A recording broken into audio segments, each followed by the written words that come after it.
This jewel hasn't been seen in public for decades. When Camilla wore it, the palace went silent. Diplomats panicked. Historians gasped. What you're about to discover will change everything you thought you knew about the royal family. And trust me, the truth is far more shocking than you could ever imagine. The cameras flashed. Millions of eyes around the world watched. The coronation of King Charles III was supposed to be a day of celebration, tradition, and pageantry. But nobody noticed the real story hidden in plain sight. A rare jewel with a history so controversial, so bloody, so cursed that it was locked away for generations. I'm Your Name, and today we're diving deep into one of the most fascinating royal mysteries of our time. We're talking about a diamond that has caused wars, ended dynasties, and sparked international incidents.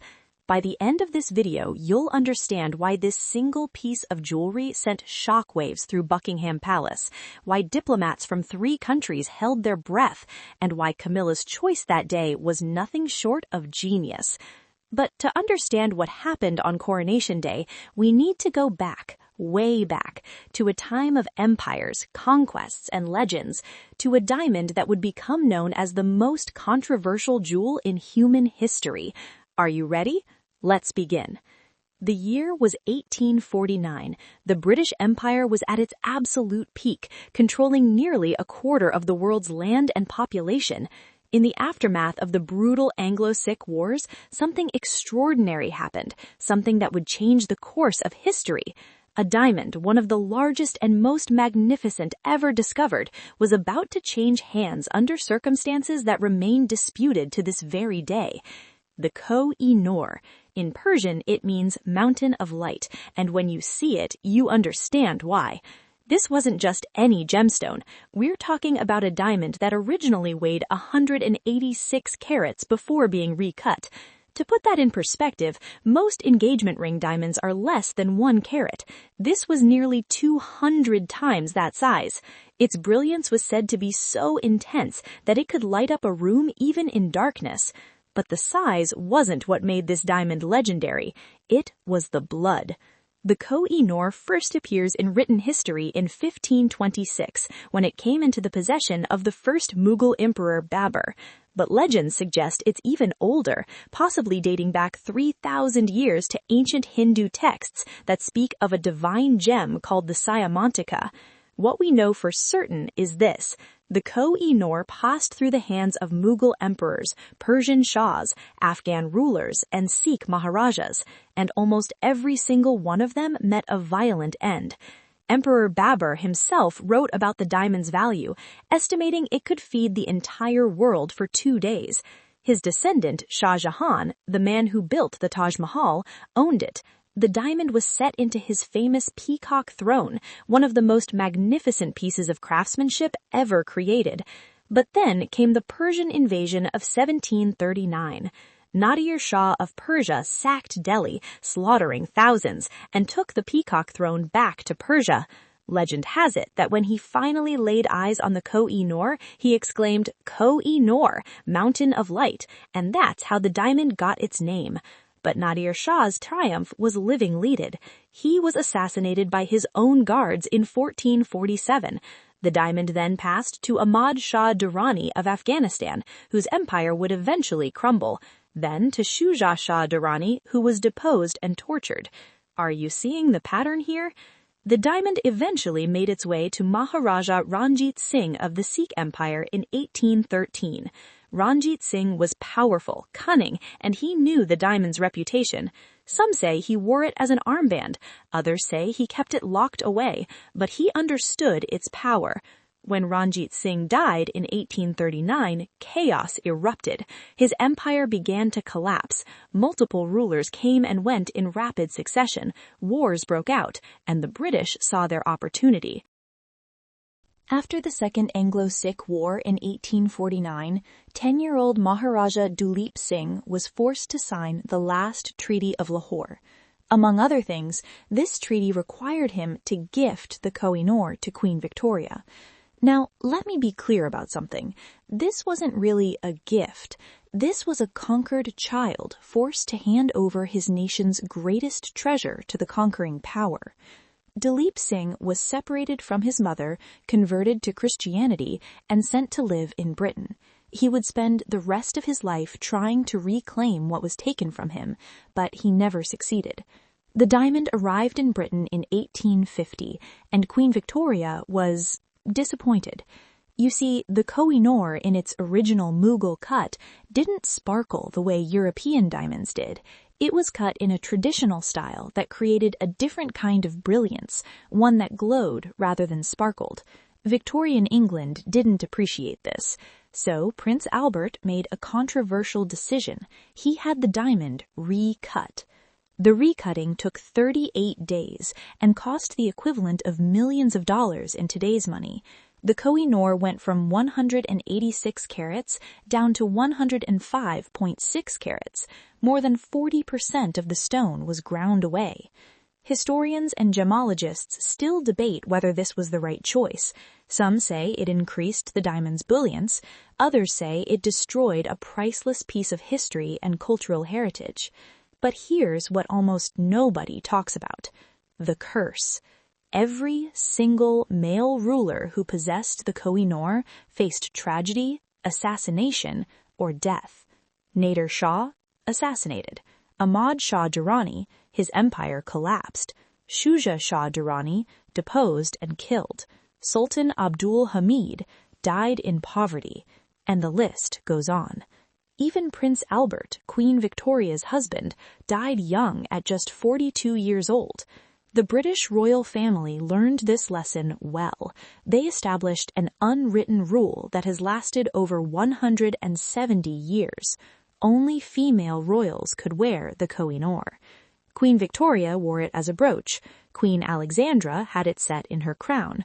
Queen Mary wore it in her crown, and the Queen Mother wore it in her crown at her husband King George VI's coronation in 1937. But after the Queen Mother died in 2002, something changed.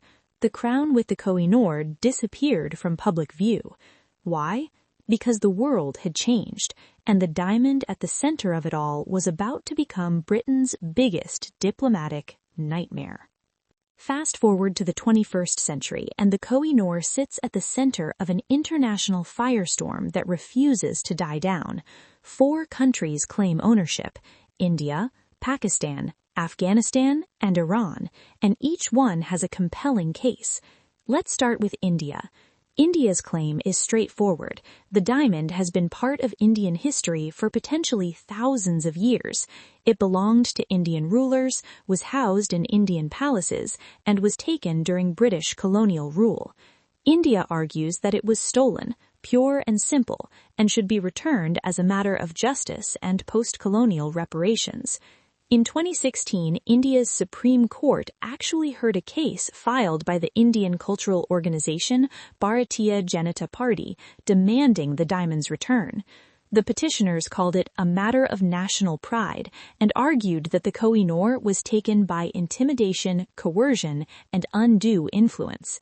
The Indian government, however, backed away from the claim. Their Solicitor General stated in court that the Koh-i-Noor had been gifted to Britain and therefore couldn't be reclaimed. This sparked outrage across India.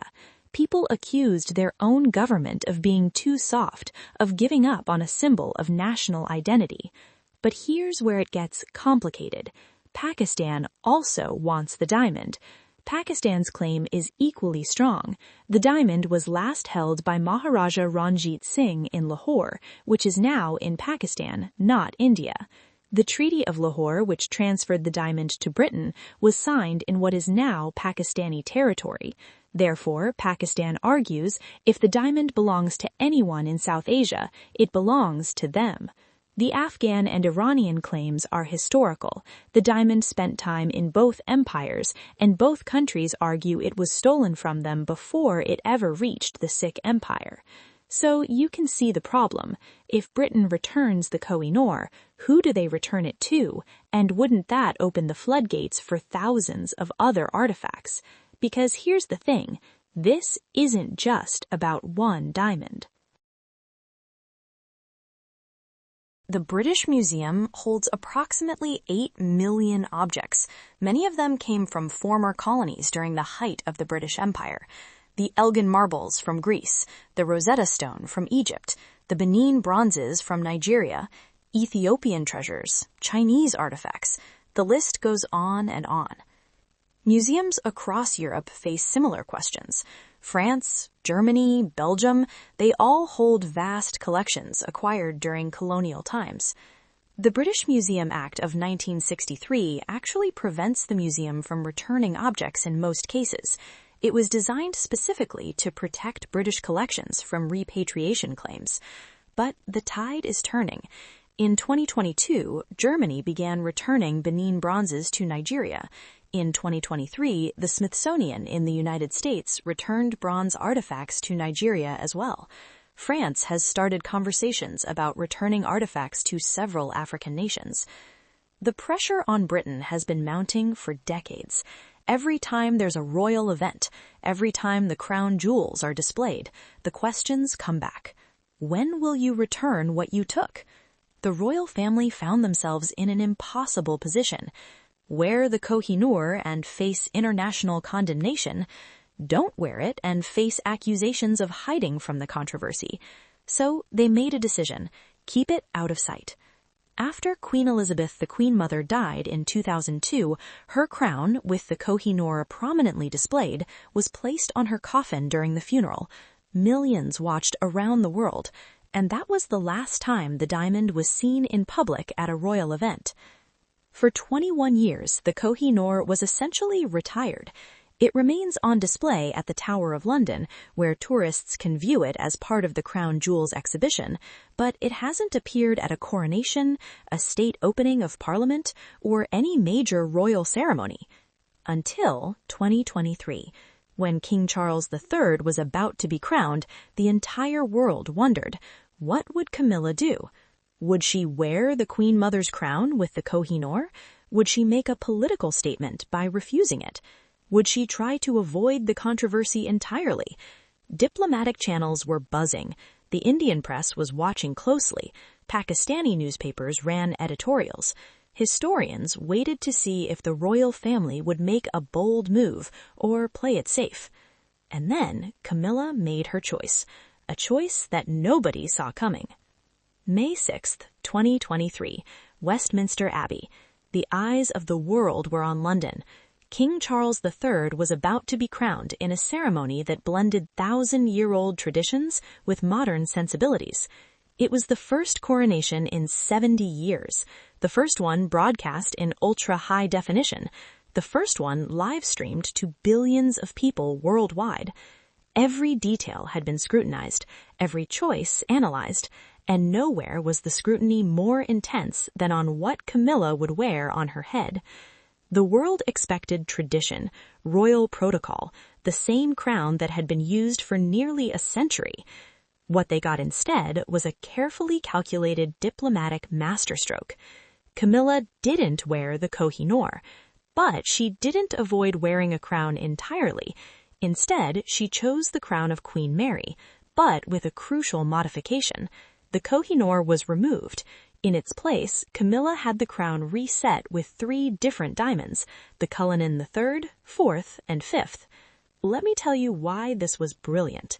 First, by not wearing the Koh-i-Noor, Camilla acknowledged the controversy without having to say a single word. She didn't give a speech about colonialism. She didn't make excuses. She simply chose not to wear it. This sent an immediate message to India, Pakistan, Afghanistan, and Iran. We hear you. We understand this is complicated. We're not going to flaunt the most controversial symbol of colonial conquest at our coronation. The reaction was immediate. Indian news outlets reported it as a victory. Britain backs down on the Koh-i-Noor, read one headline. Pakistani commentators praised the decision. Historians called it a sign that the monarchy was finally willing to confront its colonial past. But here's where it gets really interesting. Camilla didn't reject royal jewels entirely. She wore the crown of Queen Mary, a crown with its own significant history, and the diamonds she chose to put in it tell another story entirely. The Cullinan diamonds. Now, you might be thinking, aren't those also problematic? They came from South Africa during colonial times, right? Absolutely. And that's part of what makes this so fascinating. The Cullinan diamond was discovered in 1905 at the Premier mine in South Africa, then under British control. It was the largest rough diamond ever found, weighing an absolutely staggering 3,106 carats. That's more than a pound of pure diamond. The mine's owner, Thomas Cullinan, and the Transvaal government decided to present it to King Edward VII as a gift for his 66th birthday. But even this gift was controversial. Many South Africans protested, saying their country's wealth was being given away to the colonial power. The diamond was so large that cutting it was considered almost impossible. The job went to Joseph Asher, the most famous diamond cutter in Amsterdam. The pressure was enormous. One wrong move could shatter the entire stone into worthless fragments. Legend has it that when Asher made the first cut, he fainted from the stress. Whether that's true or not, we know the cutting took months of planning and was one of the most significant moments in gemology history. The Cullinan was eventually cut into 9 major stones and 96 smaller brilliants. Cullinan I, also called the Great Star of Africa, is the largest clear-cut diamond in the world at 530.2 carats. It sits in the sovereign's scepter with cross, the same scepter that Charles held during his coronation. Cullinan II, the second star of Africa, weighs 317.4 carats and is mounted in the imperial state crown, the crown Charles wore as he left Westminster Abbey. But Cullinan III, IV, and V, these are different. They're smaller, yes, but they have a much more personal history. Queen Mary, the grandmother of Queen Elizabeth II, absolutely loved these 3 diamonds. She had them set as a brooch that she wore regularly. The royal family affectionately called them Granny's chips, a joke about their size compared to the 2 massive stones in the crown and scepter. Queen Mary wore them throughout her life. Queen Elizabeth II inherited them and wore them on several occasions. They represent a more intimate, personal connection to royal women of the past. So when Camilla chose to wear the crown of Queen Mary with these specific diamonds, she was sending multiple messages simultaneously. Message 1, I respect the controversy around the Koh-i-Noor and I'm not going to wear it. Message 2, I honor the royal women who came before me, particularly Queen Mary and Queen Elizabeth II. Message 3, I'm making this crown my own while respecting tradition. Message 4, I'm a modern royal who understands that symbols matter. It was diplomatic genius wrapped in diamonds and gold. But wait, there's another layer to this story that almost nobody noticed. The crown of Queen Mary itself has a fascinating history. It was made in 1911 for Queen Mary to wear at the coronation of King George V. It was specifically designed to showcase the Koh-i-Noor, which was set in the front cross. For over a century, that crown and that diamond were linked. They were essentially inseparable in the public imagination. By removing the Koh-i-Noor but keeping the crown, Camilla was making a statement. We can honor tradition while acknowledging that some traditions need to change. She didn't throw away the crown. She didn't reject it. She adapted it. This is the kind of nuanced thinking that modern monarchies need to survive. You can't ignore history, but you also can't pretend that history wasn't problematic. And the timing couldn't have been more perfect. Charles had spent his entire life as Prince of Wales talking about modernizing the monarchy, making it more relevant, more in touch with contemporary values. His coronation was supposed to reflect that vision, smaller, less expensive, more inclusive than her mother's had been in 1953. Camilla's crown choice fit perfectly into that narrative. But was this Camilla's decision, or was this a decision made by royal advisors, diplomats, and government officials? The truth is, we don't know for certain who made the final decision. Royal sources say that Camilla expressed a personal preference for the modified crown, but royal decisions are never made in a vacuum. You have to understand how the modern British monarchy works. It's not an absolute monarchy. The king and queen don't just do whatever they want. Every major decision, especially ones with political or diplomatic implications, involves consultations with the government, the Foreign Office, and senior royal advisors. The choice of crown would have been discussed months in advance. Diplomats would have been consulted. The potential reactions from India, Pakistan, and other Commonwealth nations would have been carefully analyzed. This wasn't a spontaneous decision. This was strategic planning at the highest level. And it reveals something crucial about the modern British monarchy. They're desperately trying to navigate between tradition and progress, between honoring the past and acknowledging its problems. Think about it. The British royal family is one of the few remaining major monarchies in the world. Most European countries either abolished their monarchies entirely or reduced them to purely ceremonial roles with almost no public presence. Britain's monarchy survives because it adapts. Not always quickly, not always gracefully, but it adapts. When Princess Diana died in 1997, the royal family initially responded with cold, outdated protocol. The public backlash was severe. The monarchy's future was genuinely in question, but they learned, they adapted, they became more open, more emotionally accessible. When Meghan Markle joined the family and then left amid accusations of racism and institutional rigidity, the monarchy faced another crisis. Again, they had to adapt, though many would argue they haven't adapted enough. The Koh-i-Noor decision is part of this ongoing adaptation. But let's be real here. Not wearing one controversial diamond while wearing other diamonds with their own colonial history doesn't solve the fundamental problem. The crown jewels as a whole represent imperial conquest. The sovereign scepter with the Cullinan I diamond, the imperial state crown with the Cullinan II, the numerous other gems acquired during the height of empire. You can't separate British royal regalia from British imperial history. They're intertwined. Some critics argue that Camilla's choice was performative, a symbolic gesture that doesn't address the real issue. These critics say that if Britain really wanted to confront its colonial past, it would return the artifacts it took, not just avoid wearing the most controversial ones. Others argue that this is how change happens, gradually, through small but significant steps. You don't transform centuries of tradition overnight.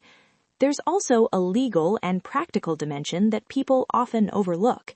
The British royal family doesn't technically own the crown jewels in the way you or I own property. The crown jewels are held in trust by the monarch on behalf of the nation. They're considered part of the royal collection, which belongs to Britain itself. This means that returning the Koh-i-Noor isn't a simple matter of the royal family deciding to give it back.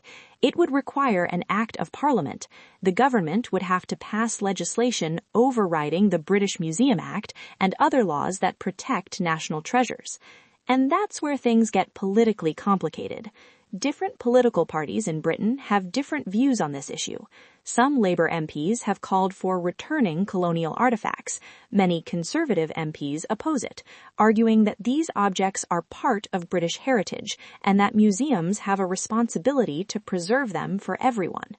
The debate isn't just about the past. It's about contemporary identity. What does it mean to be British today? How should Britain relate to its former colonies? What responsibility does Britain have for actions taken generations ago? These are massive questions without easy answers. But here's what we know. The Koh-i-Noor controversy isn't going away. Every time there's a royal event, it comes back up. Every time the crown jewels are displayed, tourists ask about it. Every time Britain and India have diplomatic discussions, it's there in the background. And now, with Camilla having explicitly chosen not to wear it, the diamond's absence becomes as powerful as its presence ever was. Think about that for a moment. By not wearing the Koh-i-Noor, Camilla has actually made people talk about it more, not less. We're making this video because she didn't wear it. News outlets around the world covered the story because she didn't wear it. The diamond's controversial history is now more visible than ever. Is that what the royal family intended? Probably not entirely, but it's the reality they're dealing with now. And it raises an interesting question. What happens next? So what happens to the Koh-i-Noor now? Right now, as I'm recording this, the diamond sits in the Tower of London, mounted in the Queen Mother's crown, displayed behind bulletproof glass as part of the Crown Jewels exhibition. Approximately 3 million people visit the Crown Jewels every year. They walk through the carefully designed exhibition, past yeoman warders telling stories, past medieval execution sites, and finally into the chamber where the jewels are displayed. And there it is, the Koh-i-Noor, still in the Queen Mother's crown, still representing everything complicated and controversial about British history. The display card next to it explains its history, though critics say it whitewashes the colonial context. The card mentions that it was acquired by the British Crown in 1849, but doesn't use words like taken or seized.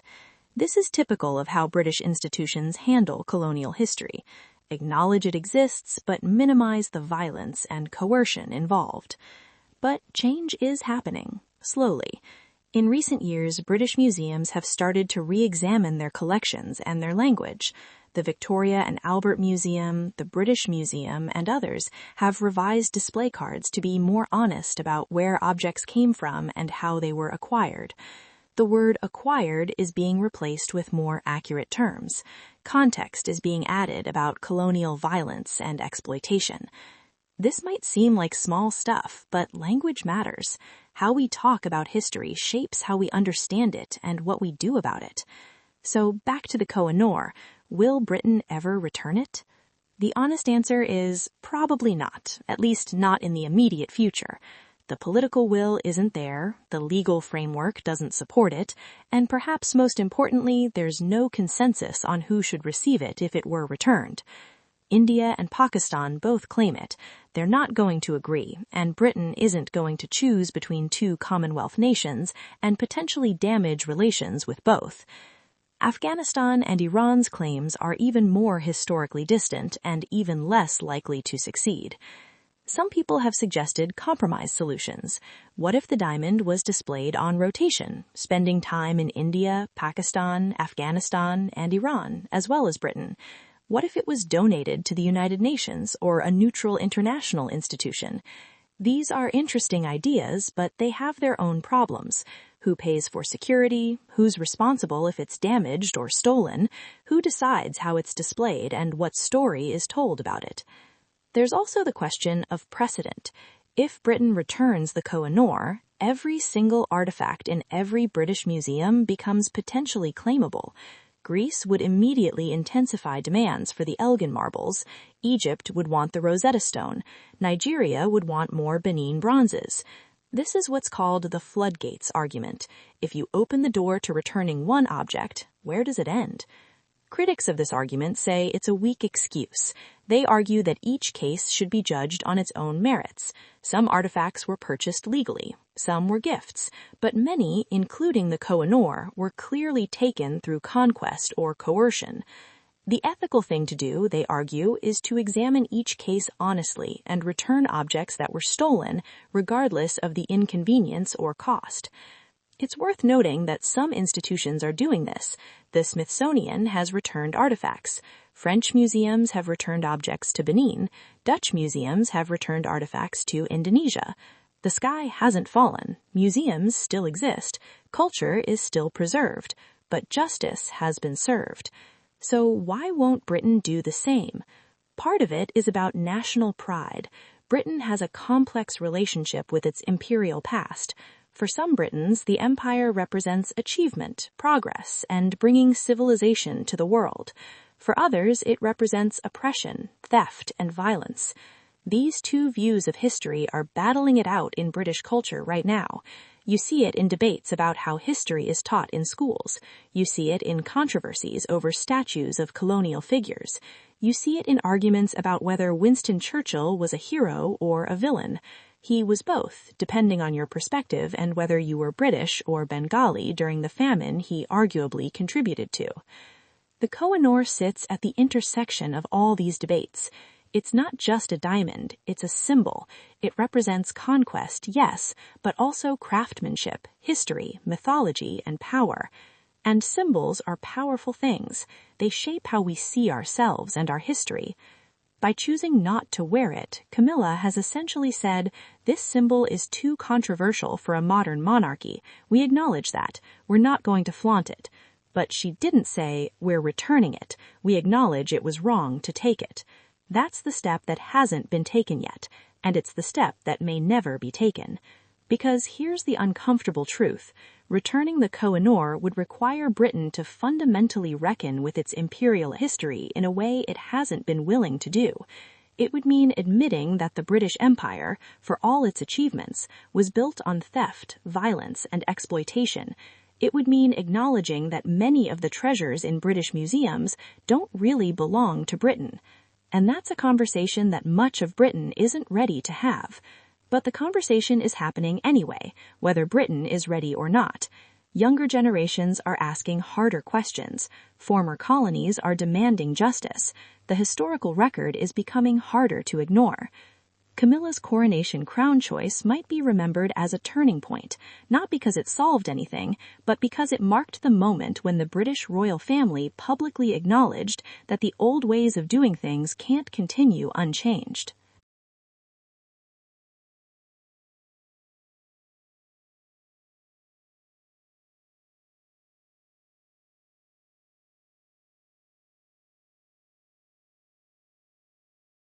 Now, let me tell you about something that almost everyone overlooked in all the coverage of the coronation.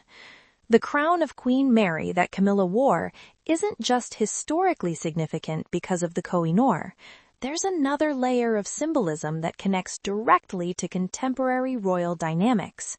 Queen Mary, King George V's wife, was known as a fierce protector of royal protocol and tradition. She was formal, dignified, and absolutely committed to the institution of monarchy. She believed in duty above all else. Sound familiar? Queen Elizabeth II modeled much of her approach to being queen on her grandmother's example. That famous sense of duty, that commitment to protocol, that stiff upper lip, all of that came from Queen Mary. When Camilla chose to wear Queen Mary's crown, she was positioning herself in that lineage. She was saying, I understand what it means to be a royal consort. I understand duty. I'm carrying on this tradition. This is particularly significant given Camilla's complicated path to this position. Remember, Camilla was the other woman. She was blamed for the breakdown of Charles and Diana's marriage. She was villainized in the British press for decades. When Charles and Camilla finally married in 2005, there was genuine question about whether she would ever be accepted as queen consort. Even Queen Elizabeth II initially said that Camilla would be known as princess consort rather than queen, an unprecedented move that would have created a new title just to avoid the controversy. But in February 2022, in her Platinum Jubilee message, Queen Elizabeth changed course. She explicitly stated that it was her sincere wish that when Charles became king, Camilla would be known as queen consort. This was the Queen's final gift to her son and daughter-in-law. She was giving Camilla her blessing and trying to ensure a smooth succession. When Camilla wore Queen Mary's crown, she was honoring that blessing. She was acknowledging Elizabeth II's grandmother and, by extension, Elizabeth II herself. But there's more. The specific diamonds she chose, the Cullinan 3, 4, and 5, were Queen Elizabeth's personal favorites. Elizabeth wore them frequently during her reign. They were part of her private jewelry collection, not just the crown jewels. By wearing these diamonds in her coronation crown, Camilla was creating a direct connection to the late queen. She was saying, "I'm not trying to replace Elizabeth. I'm honoring her memory and continuing her legacy." This was especially important given that Elizabeth had died less than a year before the coronation. Britain was still in mourning.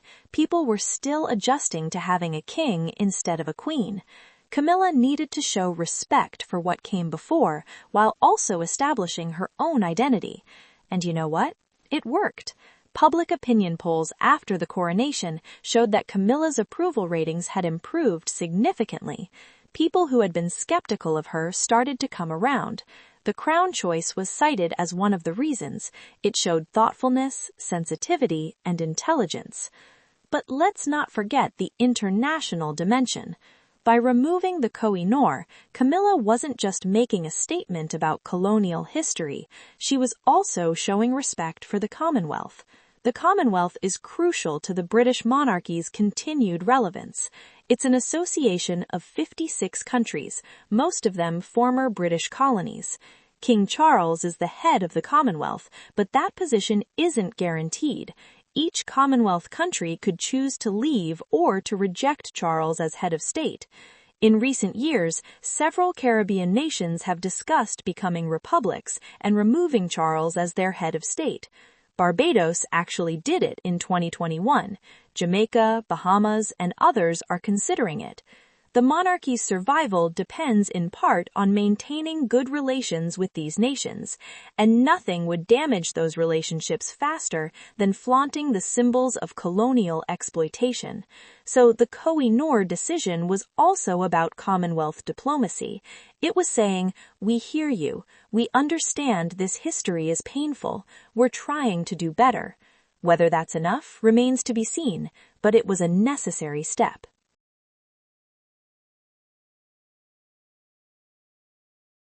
So let's bring this all together. One jewel, one decision, an entire diplomatic statement made without saying a single word. That's the power of royal symbolism. Every crown, every jewel, every choice carries centuries of history and modern political weight. What Camilla wore, and more importantly, what she didn't wear on Coronation Day, proved that sometimes the most powerful statements are the ones left unspoken.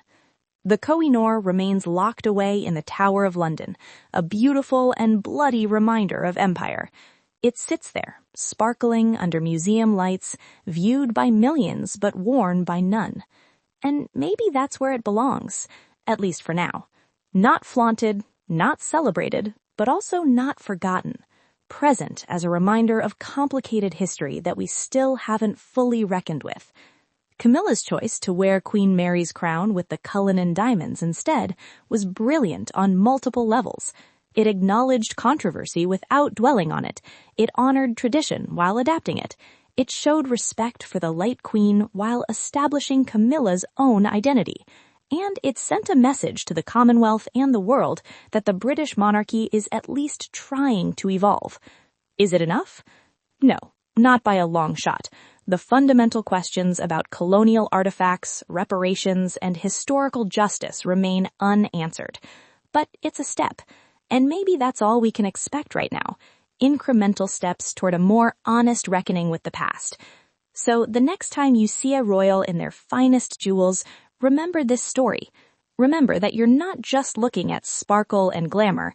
You're looking at history, politics, power, and yes, theft and violence, all wrapped up in diamonds and gold. And remember that every choice matters. What they wear, what they don't wear, what they say, what they leave unsaid, all of it sends messages. The British royal family has survived for over 1,000 years by understanding this. They've adapted when they had to, held firm when they could, and always understood the power of symbols. The Koh-i-Noor controversy won't be resolved anytime soon, but Camilla's coronation crown choice has changed the conversation. she's shown that the monarchy is willing to acknowledge difficult history, even if they're not yet ready to fully address it.